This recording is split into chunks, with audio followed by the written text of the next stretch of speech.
تعبرش الدوخر عربي دوخر زين عم دوخر ده وصل ده دوخر ده زي أخش بقول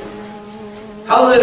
قلت قاتشلز برضه دي خجول ليش كذي كاسي كذي قاتش يا أخش بقول أسفني أكتر برج مني أكتر برج ساليل ده حميل دي تيزر سر يا أخش بقول إيش بس برضه دوخر بقول قالنا همت قال زادتون سردي وده أتشن سردي شلون وفد الله دعم وجنا وجه دار yok şekil ki yuhi menü atıyor yol mecbur el yakınız kalsın susar bu yok masala yazıt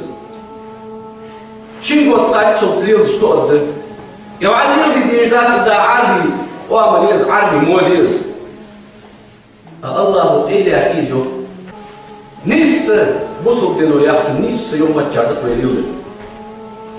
ده القرآن شرح الرجال قوامون على النساء منه قالها دوغي بر يا جرت هي قال وقز حيال دي على عيال عدات قالها دوغي برش معنى بشان قالها نبا واحد جزر قالها ليل بيزر حنيال دال نسبة بسن دال هاكل دنسن دال قالنا لو شندق وزن الاستجاني تمع السجعني تنتبه بول ودين شعار ايش بول